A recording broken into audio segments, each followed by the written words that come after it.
Wilton Manors and Florida dominate the 2023 Gay Softball World Series. Minneapolis hosted this week the 2023 Gay Softball World Series. It is the largest single LGBTQ plus week-long sports event in the world, and this year more than 6,000 visitors attended. The event made history as the Minnesota Twins became the first Major League Baseball team to partner with the event in its 46-year history. This year's Gay Softball World Series included more than 225 teams and more than 4,500 participants. Part of the North American Gay Amateur Athletic Alliance, the World Series was represented by 54 member cities. And as expected, Florida, but specifically Wilton Manors, were ablaze in lighting up the North.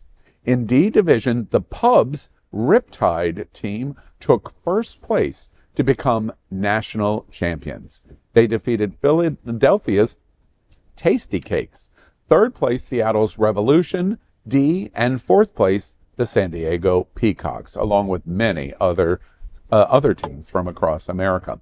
Wilton Manors was not the only national champion. In the E Division, Orlando's Liberty Baggers also took the crown, followed by the Los Angeles team, Atlanta, and Houston. Fort Lauderdale was not yet finished, though. In the Master C Division, Coalition Alive and Kicking was the national runner-up to the Palm Springs Greyhounds, with Twin Cities Swingers third and Orlando Swag fourth.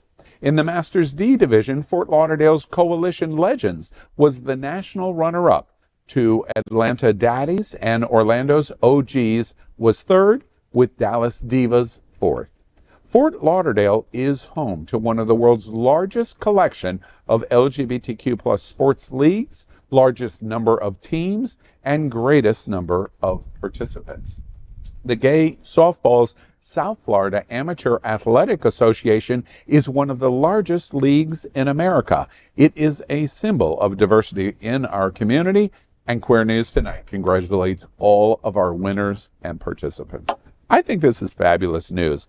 I played a little bit of softball before I realized I couldn't play softball, so I completely understand the D and E division. Very exciting. Boy, people get passionate about it. I love that the bars and other organizations in Wilton Manors support, and the pub and Hunters and Georgie's don't get in their way, because this is a dog-eat-dog. They don't play. They don't play. Like, I thought it was like, okay, hey, we just drink and we go play softball and it's like all good and fun and I wear a tutu and blah, blah, blah. No, bitch, like they are straight up. Like, this is World Series and they don't play. First of all, I thought that softball belonged to the lesbians. I was wrong, okay? I now know that softball belongs to the gay boys. My apologies. I wasn't there when we gave it over to you, but it's all you, right? There was a ceremony and everything. There was a ceremony and I missed it, right? Mm-hmm. But I mean, I think that the name of the team should be more to go with like the gay community, right? Like it should be like the Bayonne Bottoms and like the Twin City Tops, right? And like the Vegas Verse Crew. That's what I think, that they should probably change the names a little bit. But I love that Fort Lauderdale is like breaking down all kinds of barriers and making softball like as important as it belongs to it, as it needs to be, and kicking some butt, because I know that last year they fell a little short. Yeah. And this year they came in like swinging, like they were not leaving without a trophy. Yeah. And by the way, a little code representation in the Masters division. The Masters division means more mature. And so, as you can imagine, Lauderdale did very, very well. That's not surprising. So much experience in Fort Lauderdale. Yeah, that's not so surprising. I mean, listen, there are competitive brunches all over the drive, and you see Wilton Manors show up for the best one. Right. So, no difference here. Exactly. I think they want to be more like, they don't want to have false advertising. So, in your example of Twin City Tops, there are only 2 tops in the Twin Cities. So they wouldn't make an entire team. That's what very total funny. of 2. You know, with all of the jokes aside, one of the things, when the first time I went to the South Florida Athletic Association, you know, I can't even tell you how many teams we have here. It's a lot. I went, and there are teams that represent everything. There were people where the entire teams were dressed up in fairy outfits to play softball.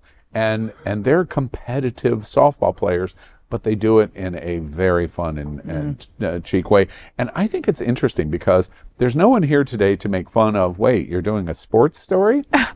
It's a wonderful opportunity for us to do a sports story, but have LGBT twist put on it. And so congratulations to everyone, especially the team from the pub, national champions. You should be celebrating. Keep rocking those softballs. That's right. We are Queer News Tonight, the world's first and only live daily LGBTQ plus evening news show, brought to you from Happening Out Television Network. We operate in the same model of PBS and NPR, but for the LGBTQ plus community. We educate, inform, and entertain by supporting the 10 pillars of our LGBTQ plus community, with more than 100,000 a week watching us on Roku, Apple Television, and other channels. To keep the story going, we accept donations with 100% transparency. Stay updated and live authentically with Queer News Tonight.